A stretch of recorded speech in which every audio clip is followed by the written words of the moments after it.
Hello, everybody. Um, Here I am in the forest again, and reporting on this beautiful new moon in Taurus, May 19th, 2023. Um, I want to start off by saying that I'm barefoot in the forest, and I highly encourage you to do the same. I really resonate with Taurus medicine, as I have my moon 26 degrees of Taurus, so this is conjunct my moon and is a big part of the medicine that I want to bring to the world. So yeah, if you have the opportunity while you're listening to get outside and just plug your roots down into the earth, I highly recommend it. It's my happy place, that's for sure. Yeah, and also I live outside right now. I sleep in a tent every night, and that's my lifestyle at the moment and has been for a little while. And it's amazing, the rhythms of the earth, the moods of the weather, the landscapes, the animal interactions. It's amazing what we can glean from the earth if we just plug in, you know? If we just open up our eyes to the beauty that is surrounding us. And it doesn't need to be as radical as I'm doing it. It can be as simple as gazing at that house plant on your table, or sticking your finger in the dirt there and grounding down into Mother Earth. She is so available. And her power is not limited. She's just as powerful in the houseplant sitting on your table as she is out here in this forest.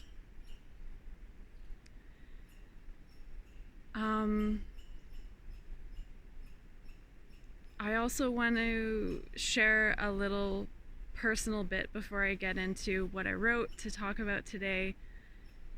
Because this new moon is conjunct Sedna,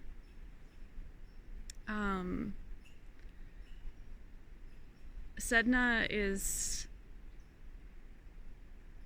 a celestial object out there in the cosmos. She takes over 11,000 years to orbit the sun, and so she's a slow mover. She's in the last degree of Taurus right now, and I highly encourage you to look into Sedna mythology. But to keep it brief, she represents ecological justice and the grief that comes with that. And I just want to share that a few years ago, probably 4 years ago now, Sedna was conjunct my moon, and I had a very visceral experience of feeling the earth's grief and not knowing where my grief started and the earth's grief started or ended or anything like that. It was super intense and powerful. I felt like I had no control over it. To feel my heart just plummeting into the earth and feeling everything, all of the grief that she is feeling. And it was a very hard time, actually. It was pretty heavy. And yet I don't regret a single moment of it, because when we plug in to the earth, we must be aware of the full spectrum experiences, feelings, messages, vibrations that she presents to us. And right now, humanity, obviously we all know climate change is happening, and humanity's impact on the earth it's non-arguable, in my opinion, that we do have an impact. There is a cause and effect. And so, yeah, I just want to let you know that my message today is coming from a place of embodied experience, and I'm not just standing in the forest giving orders. Alrighty, let's get to it.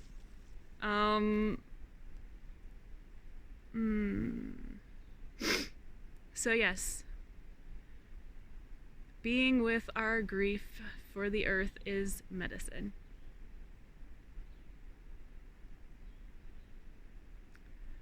This grief portal is the necessary step humanity must take if we want to secure our species. It really is like that. I don't know who, I forget the name of the author of the book, but somebody wrote a book on the grief and climate change, environmental impact of humanity, and how our reluctance to feeling this grief that we have for what's going on is the very thing that's perpetuating our use and abuse and oppression of the earth, which is perpetuating the problem.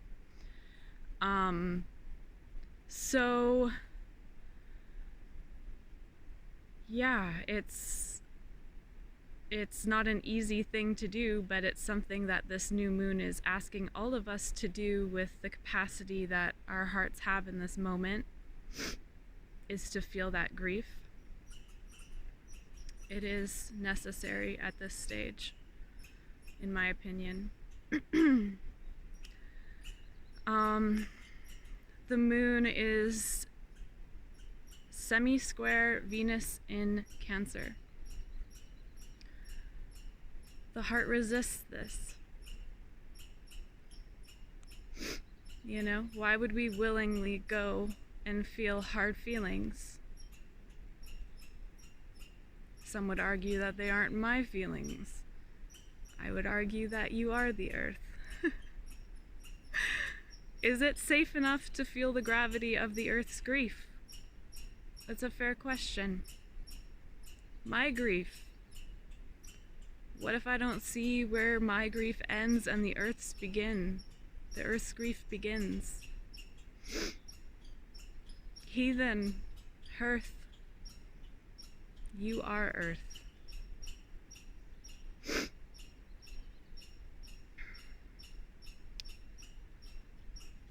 The moon is sextile Mars and Neptune. I think that this further accentuates how the grief portal, our feeling it or resisting it, inherently affects the direction we take, and also, therefore, the collective. The whole entire Earth is going through a massive ecological change right now. All the human beings are affected. We're in this together. We are Earth. And so, how can plugging into the Earth's grief to our grief for the Earth, how can that change the direction of what we do from this point onward? The moon is trine Ceres and Pluto. As we review the murky waters, humanity is in relation. As we review the murky waters humanity is in relation to the climate changes and our environmental impact, lending a listening ear to Mother Earth herself is the valuable step. Her critiques and responsive actions are natural law. We must have a working knowledge of natural law in order to hear what she has to say. Will science further our capacity to listen to our Mother Earth, or will it hinder it? Or both? The point is that both are plausible. Both is in our hands. We have the free will to choose how this plays out.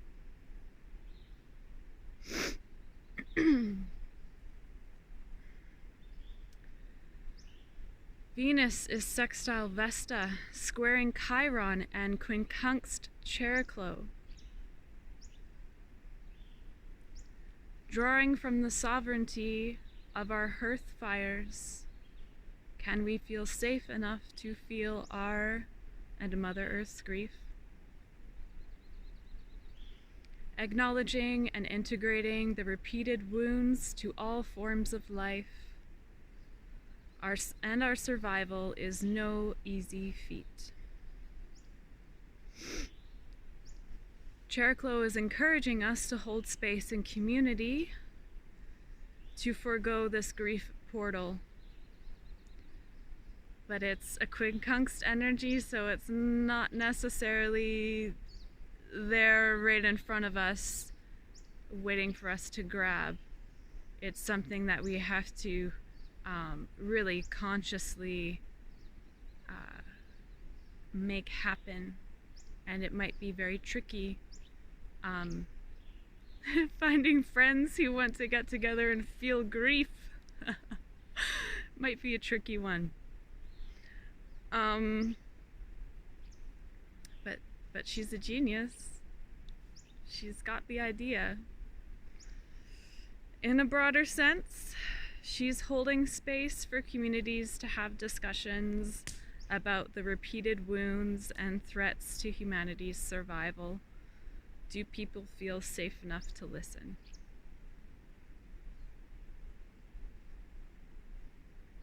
It's hard stuff.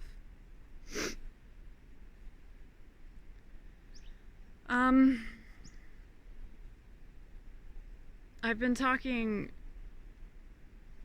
a lot about the moon and Venus because the moon is ruled by Venus right now. Now I also want to bring in the North Node and the conjunctions that are happening there. The North Node is also in Taurus, and the ruler is also Venus, and it is conjunct Jupiter, Mercury, Eris Xena, and is squaring Mars, who is in opposition to Pluto.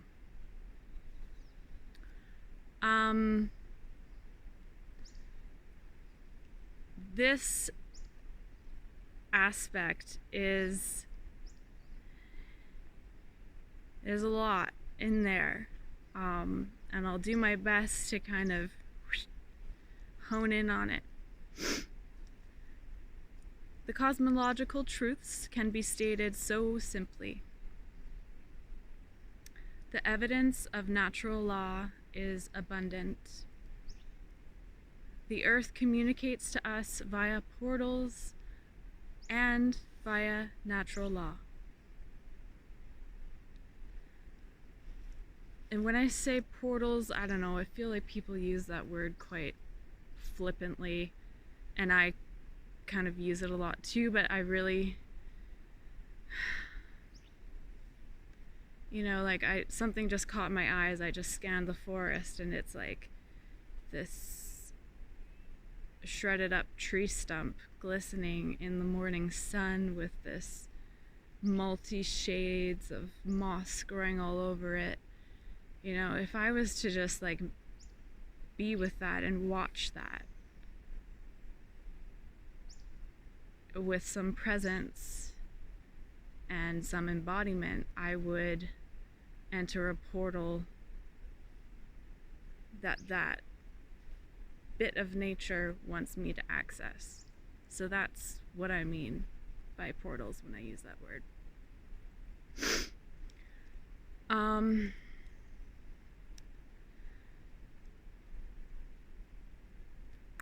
Yes, and nature also communicates to us via natural law. This is how we see the violence humanity has perpetuated onto the earth via ruthless compulsion. Forest fires, landslides.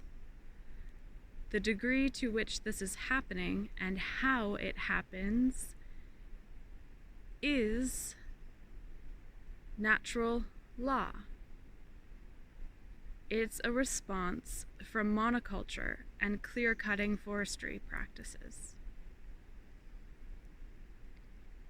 Humanity has survived this long due to our capacity to change or manipulate our Earth environment, to have the resources we need at the right time. One of my favorite humans is Lila June, First Nations woman who just completed her PhD on this subject. Upon being awarded her PhD, she talked about how society favors the academic way of knowledge attainment and recognition. No one gets awarded for knowing how to skin a deer, she said. And how true is that?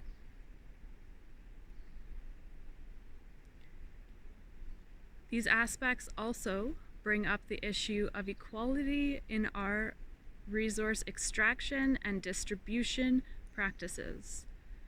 There is a raping of the earth occurring for the benefit and profit of a certain sector of the population.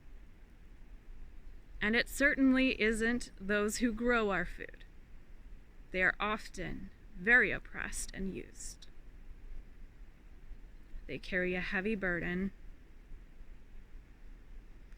And the population of folks who struggle to have the necessary basic resources to live is growing every day.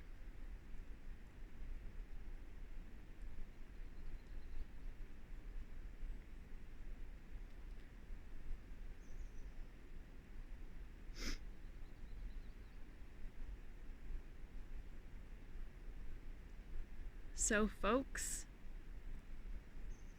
after all is said and done here,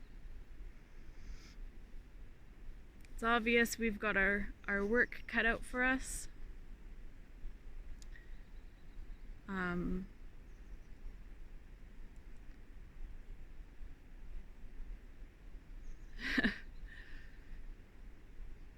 Yeah, something that's just coming to mind right now with that last aspect piece that I was speaking to is the old Disney movie, you know? Let's think back to our childhoods for some of us. Those Disney classics that indoctrinated our brains with bullshit.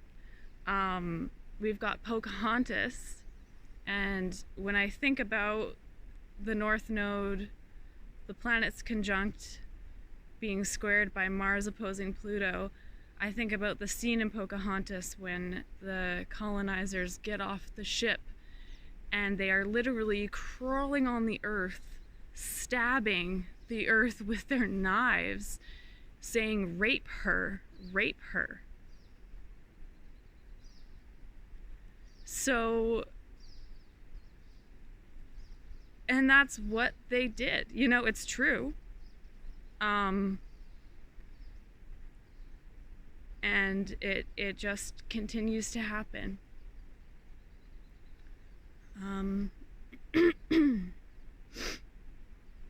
That might be a fun little project for some of us to rewatch those old Disney movies with a critical lens. Very interesting stuff.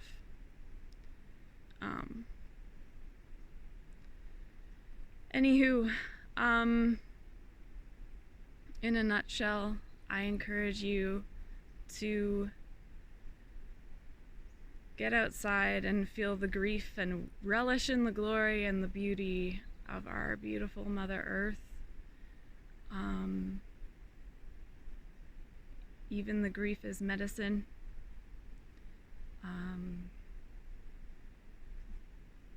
Do something for yourself that brings beauty. I'm gonna leave it at that. Thank you so much for listening.